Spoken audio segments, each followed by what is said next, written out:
Nagpupumilit kami at dahil sa aking pagkakabalanse, hinila niya ako ng malakas at nahulog ako pabalik, rolling down the stairs. Si Emilio Lacan ay nagulat at hindi nakatayo ng maayos at nahulog din. Narinig ang ingay sa itaas, ang mga kaibigan kong estudyante na hindi pa umalis ay nagmadaling bumalik upang tingnan ang sitwasyon. Nang makita nilang pareho silang may malubhang pinsala, nagpanik ang lahat. Sa wakas, nakipag-ugnayan si Emilio Lacan upang dalhin silang dalawa sa ospital ng kanyang pamilya. Matapos ang pagsusuri, sinabi ng doktor na may nabaling buto at kung hindi ito maagapan, maaari silang maging may kapansanan. Mula nang matuklasan ang kanilang mga pinsala, hindi na naalis ang tingin ni Emilio Lacan sa akin. Nakita ang kanyang maputlang mukha at ang mga patak ng pawis na walang tigil na dumadaloy sa aking noo. Tila naramdaman niya ang aking sakit at ang kanyang puso ay tila humigpit. Nakaayos na ang silid opera, ngunit sa oras na iyon, isang espesyalista lamang ang naroroon na makakagawa ng operasyon. Kailangang magdesisyon ni Emilio Lacan kung sino ang mauuna.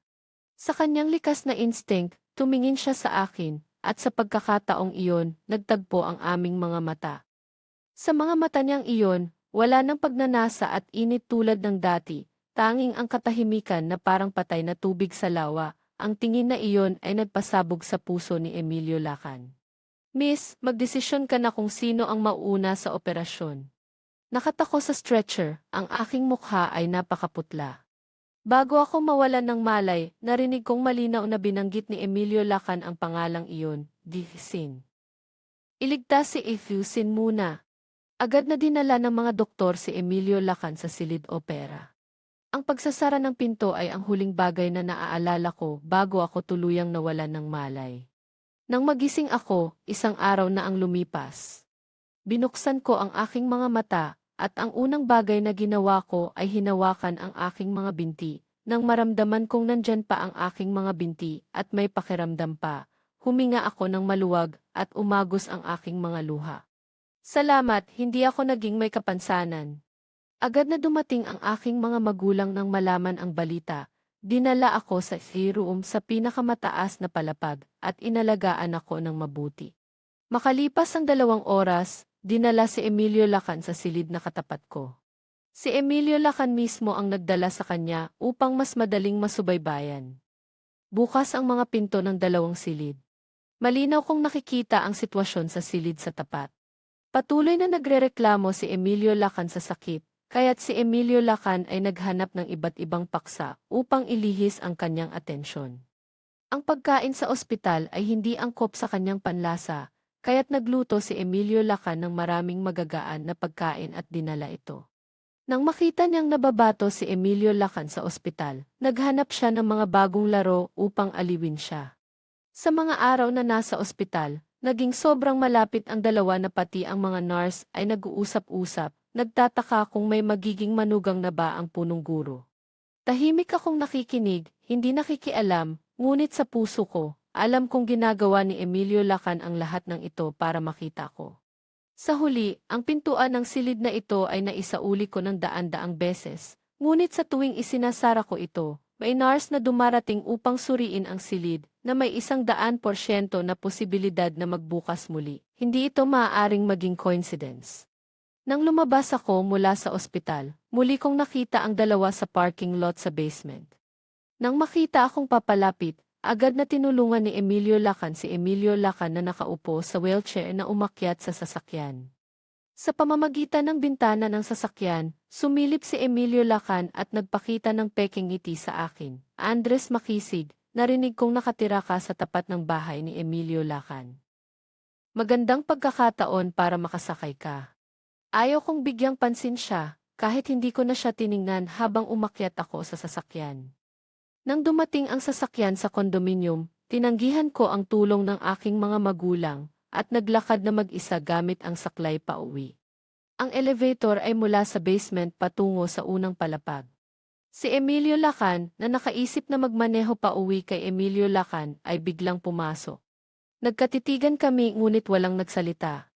Huminto ang elevator sa ika-17 palapag. Si Emilio Lacan ay nakatayo sa harap ng pinto at hindi lumalabas, kaya't kinailangan kong dumaan sa kanya gamit ang aking saklay upang makalabas.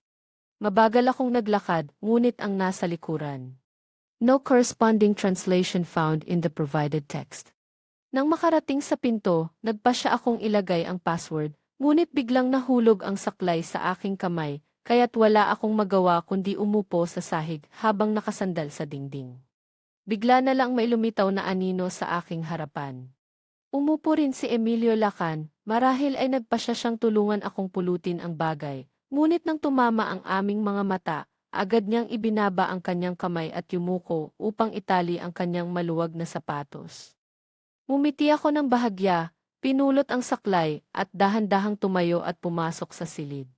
Matapos ang ilang panahon ng pagpapahinga sa bahay, hindi nagtagal ay dumating na ang panahon ng huling pagsusulit. Kahit na malapit na akong umalis para mag-aral sa ibang bansa, nagawa kong makalakad, kaya't hindi ako humiling ng postponement at lumahok pa rin sa pagsusulit. Ang silid-aralan ay may napakaraming baitang at hindi pa ako ganap na nakaka-recover, kaya't umupo ako sa unang hanay sa gitna ng silid. Makalipas ang ilang sandali, dinala ni Emilio Lacan si G.A.D. Sinsa. No corresponding translation found. No corresponding translation found. Habang naghihintay si G.A.D. Sin na lumingon ang guro, sa pagkakataong bumaba sa huling baitang, itinapon niya ang isang piraso ng papel na inihanda na sa aking mesa mula sa isang daanan. Napahinto ang aking kamay na may hawak na ballpen, at bago ko pa naisip kung ano ang nangyayari, pinagsabihan na ako ng guro. Bago ang pagsusulit, paulit-ulit kong sinabi na maaari kang bumagsak, ngunit hindi ka dapat mandaya, at ikaw ay sinadyang lumabag, Andres Makisig, ibinasura ang iyong pagsusulit. Nang mga oras na iyon, doon ko lang naintindihan ang balak ni G.A.D. Sin. Ngunit ayaw kong magdusa sa sitwasyong ito, kaya tumayo ako at humiling na suriin ang kamera. Sa kasamaang palad, dahil nawalan ng kuryente ang gusali ng lecture hall sa umaga, hindi pa naon ang kamera sa silid-aralan. Nakita ko ang ngiti ni G.A.D. Sin, at talagang hindi ko kayang lunukin ang galit na ito. Si Emilio Lacan, na nakaupo sa tabi ni G.A.D. Sin, ay nakita ang lahat. Ayaw ng guro na may masaktan, kaya't inimbitahan si Emilio Lacan sa lecture hall ng Thanho na pinunduhan ng pamil. Translation not provided in the given text. Hindi si A.F. Sin ang mandarayang tao. Agad na naniwala si Guro Trio at malamig na tumingin sa akin. Andres Makisig, mayroon ka pa bang maidadagdag? Ang pandaraya ay hindi mo tinanggap at nag-akusa ka pa sa iyong kaklase. Talagang matigas ang ulo mo. Ang mga nakaraang marka mo ay tiyak na mga kopya, hindi ba? Nakatayo akong nakatulala sa lugar, parang nahulog sa isang malalim na bangin. Inisip ko na sa mga usaping prinsipyo, mananatili si Emilio Lacan sa kanyang paninindigan, kaya't binanggit ko ang kanyang pangalan. Ngunit hindi ko inasahan na siya ay magtatakip para kay C.A.D. Sin, na nagbigay ng maling saksi kahit na nakita niya ang lahat. Wala nang silbi ang magpaliwanag pa. Tumingin ako kay Emilio Lacan ng masinsinan at tahimik na umalis. Nang makita ang aking mga mata, biglang nag-alala si Emilio Lacan, at sa likas na ugali, hinabol ako at humarang sa aking harapan. Andres Makisig, alam kong mali si Sin sa bagay na ito. Hindi siya nagbigay ng isang salita ng paghingi ng tawad, nag-aalala lamang para kay Sin. Nagsimula akong magduda kung ang mga larawan na nakita ko noon ay totoo o panaginip lamang. Umiti ako ng mapait at tiningnan siya. Ang boses ko ay nanginginig dahil sa galit, kaya ito ang dahilan kung bakit mo siya tinutulungan na akusahan ako. Siya ay hindi makatiis sa mga usapan at ako ay makatiis ba? Emilio Lacan, akala mo ba na ang pagtanggap ko sa iyo ng 99 na beses ay parang pader na matatag na hindi natatakot sa anumang mga usapan? Nang makita ang aking anyo, kumurap-kurap ang kaliwang talukap ni Emilio Lacan, hinawakan niya ang aking kamay. Wala akong ganitong intensyon, isa lang itong pagsusulit, maaari namang makabawi sa mga kredito. Sa susunod, hahanapan ko ng paraan upang makabawi sa iyo. Makabawi? Hindi mo naman ako gusto, paano ka makabawi? Ang tono ng aking pangungutya ay nagbigay diin kay Emilio Lacan na muntik nang masabi ang kanyang nararamdaman. Sino ang nagsabing hindi ko? Nang masabi niya ito, Agad niyang napagtanto na siya ay nagkamali, kaya't huminto. Maniwala ka sa akin, sa pagkakataong ito ng ika-negatibo 100 na pag-amin, tiyak na makabawi ako sa iyo. Halos sabihin na ni Emilio Lacan na tiyak na sasang-ayon siya sa akin. Hindi kailanman ipapakita ni Emilio Lacan ang ganitong mga kahinaan noon, ngunit ngayon ay dahil sa sitwasyon. Wala na akong pag-asa, itinulak ko ang kanyang kamay at yumuko. Kung gayon, dapat ayusin mo ito ng maayos, hintayin ang huling araw. Nang makita kong inalis ko ang aking kamay, naging kalmado si Emilio Lacan at ang kanyang boses ay naging mas malambing. Sige, sa loob ng 3 araw, tiyak na bibigyan kita ng makatarungang sagot. Agad na dinala ng ahente ng real estate ang kontrata at mabilis akong pumirma. 3 araw na lang at lilipat na ako. Sa mga araw na ito, aayusin ko ang mga gamit sa bahay para makapasok na ang bagong nangungupahan. Matapos i-record ng ahente ang petsa, sinamahan ko siya sa elevator. Pagbukas ng pinto, lumabas si Emilio Lacan na may dalang 2 bag. Tumingin siya sa ahente ng ilang sandali bago magalang na bumati. Naguguluhan na sumagot ang ahente. Pagbaba ng elevator, nag-ikot ako para umalis nang tawagin ako ni Emilio Lacan at ibinigay sa akin ang isang bag. Kakatapos ko lang bumili, sobra-sobra, subukan mo. Napansin kong paborito kong biskwit ang nasa loob. Ang tindahang ito ay nasa malayo sa silangan ng lungsod. Abala ang biyahe na mahigit 2 oras at kailangan pang maghintay ng mahigit 1 oras para makabili. Sinadya niyang bumili ng paborito kong pagkain at dinala ito. Tiyak na gusto niyang humingi ng tawad sa nang. Pero hindi ko na kailangan ang tawad niya. Wala akong sinabi at tinanggap ang bag. Pag-uwi ko, itinapon ko ito sa basurahan. Ang bag ng biskwit ay naglaro ng parabulang linya sa hangin, tumama sa basurahan.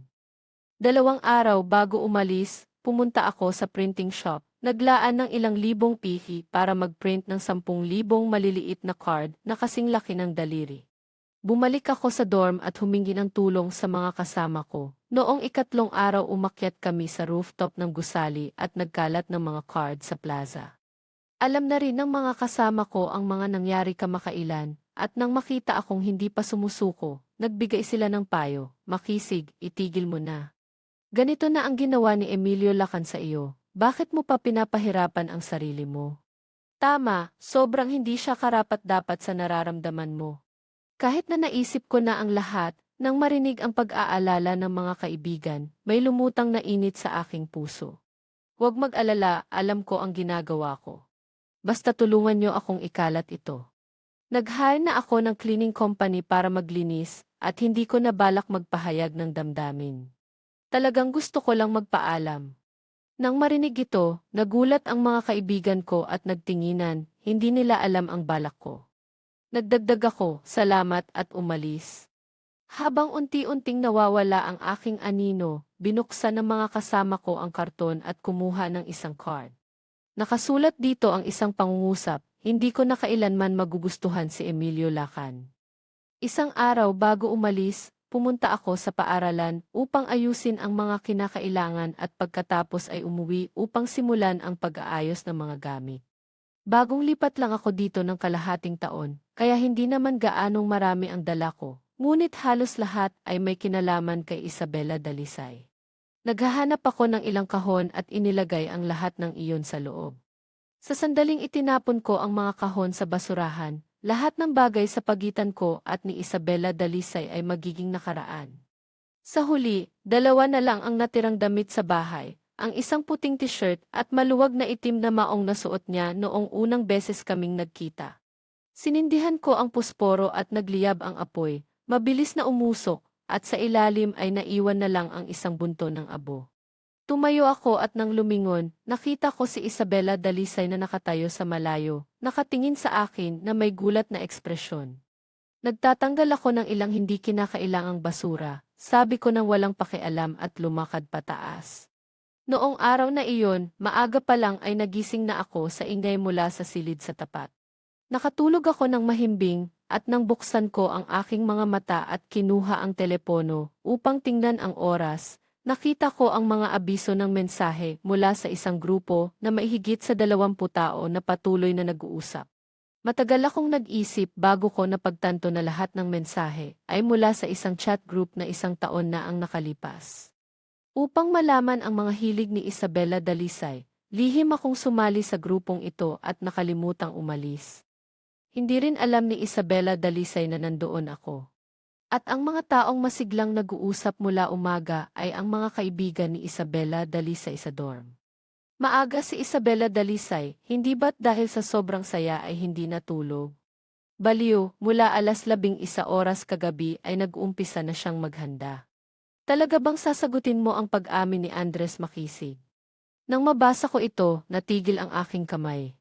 Bihira lang akong makakita ng mahahabang mensahe mula kay Isabela Dalisay. Hindi ito pagtanggap, kami ni siya ay talagang nagmamahalan, natural lang na maging kami. Huwag nang magtanong, tulungan mo akong pumili kung aling damit ang mas maganda, ito o ito. Nang makita ko ang dose-dose ng mga larawan ng damit na ipinadala niya, agad na naging masigla ang grupo. Grabe, ang dami ng paghahanda. Siya pa rin ang malamig na reyna ng paaralan ko. Ito ang unang pagkakataon na nakita kong nag-aalala ka sa ganitong bagay. Gusto mo ba talaga si Andres Makisig?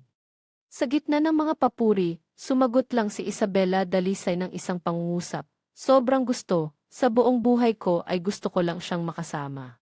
Nang makita ko ang mensaheng ito, hindi ko napigilan ang pagtawa. Nakaupo ako sa dulo ng kama, nakatingin sa labas ng bintana, habang unti-unting sumisikat ang araw, at maraming alaala ang bumalik sa aking isipan. Nang makita ko ang salitang gusto, nakaramdam ako ng isang ironya at katatawanan na parang katapusan ng kwento ni Henry. Gusto niya ako kaya tinanggihan ang 79 na pag-amin ko, kahit na ako ay naging katatawanan ng lahat. Gusto niya ako kaya tinrato niya akong malamig, sinadyang makipagkaibigan sa ibang lalaki upang pasiglahin ako. Gusto niya ako kaya't pinalitan ang puti ng itim at inakusahan ako, dinurog ang aking tapat na damdamin. Kung ganito ang paraan niya ng gusto sa akin, talagang hindi ko ito kayang tiisin, at hindi ko rin kayang tanggapin. Ang mga mensahe sa chat group ay patuloy na dumadami. Ang mga kaibigan sa dorm ay nagpadala ng ilang mga larawan mula sa bagong lokasyon. Mahigit 7 oras na, at ang plaza ay puno na ng tao, parehong mga guro at estudyante, at may ilan pang nagbebenta ng mineral water at inihaw na sausage sa tabi. Sobrang dami ng tao.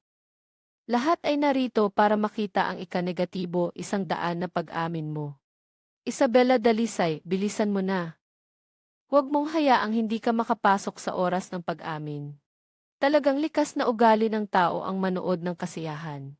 Balak ko nang umalis sa grupo nang makita ko ang mensaheng ipinadala ni Isabela Dalisay. Naghahanda na akong umalis.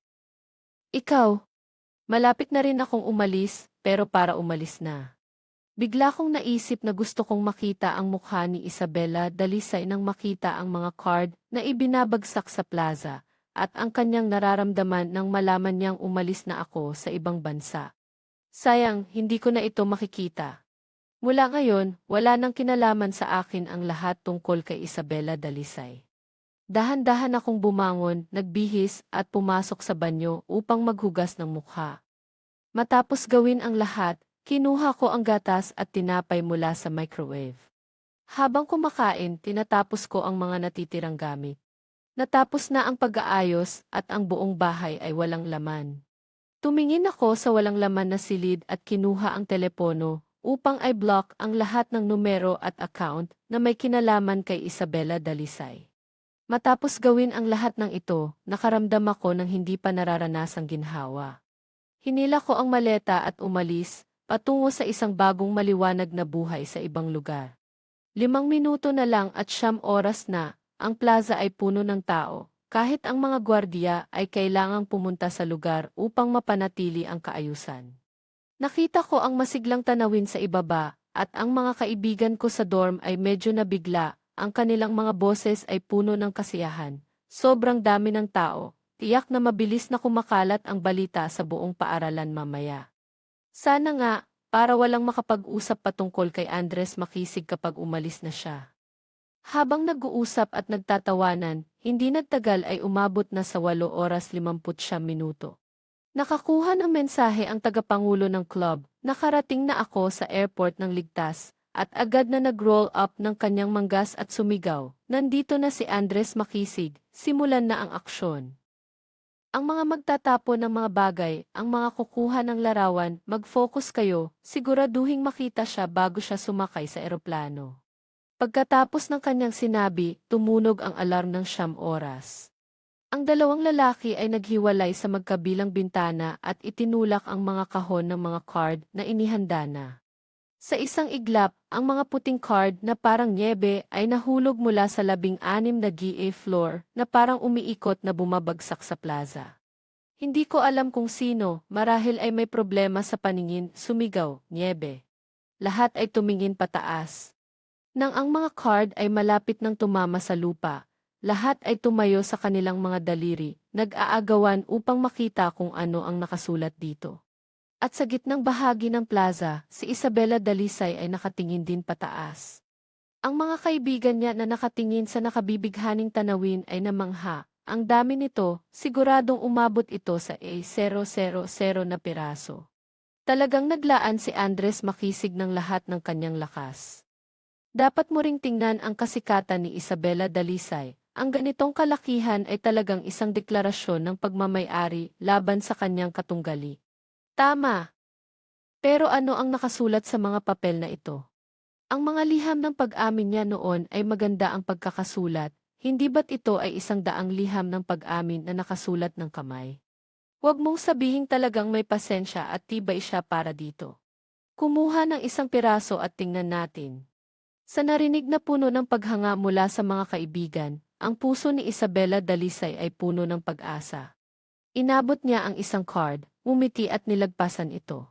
Ang ngiti sa kanyang mukha ay agad na nanigas. Ang mga kaibigan niya sa tabi ay nag-usisa at lumapit upang tingnan. Lahat sila ay nagulat at nagsalita ng may panggigilalas, hindi maaaring ganito. Tiyak na ito ay isang pagkakamali. Ang ilan sa kanila ay nag-aliw habang pinupulot ang mga card na nahulog sa lupa at ibinibigay kay Isabela Dalisay. Ang mga card na bagong pulot ay may parehong nakasulat, "Ako si Andres Makisig, hindi na ako kailanman magkakagusto kay Isabela Dalisay." Ang takot sa kanilang puso ay lalong lumalala, paano ito nangyari? Hindi ba't ito ay isang pag-amin? Bakit may ganitong nakasulat? May nagtatangkang sirain ba?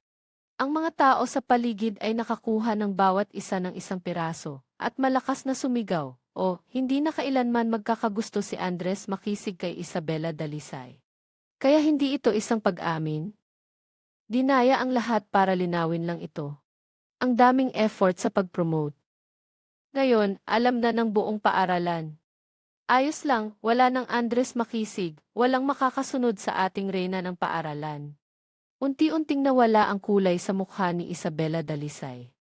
Sa gitna ng mga bulong-bulungan, naramdaman niya na parang may humaharang sa kanyang dibdib, nahirapan siyang huminga at ang kanyang isipan ay puno ng kawalang sigla. Ang kanyang mga kamay ay mahigpit na humahawak sa mga card, ang mga daliri ay namumutla dahil sa sobrang lakas. Ang kanyang dibdib ay mabilis na bumabayo, tumingin siya pataas sa rooftop na may mga card na patuloy na nahuhulog, ang kanyang mga mata ay puno ng pagkamangha at takot.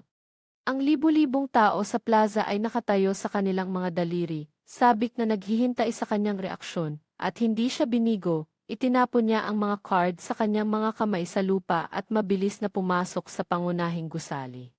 Ang mga manonood na abala ay nagmadaling sumunod. Matapos itapon ang huling mga card, ang mga kaibigan kong kasama ay naghahanda ng umalis, ngunit pagdating nila sa pinto, narinig nila ang ingay mula sa ilalim ng elevator na hindi umaakyat, kaya't nagdesisyon silang bumaba sa hagdang bato.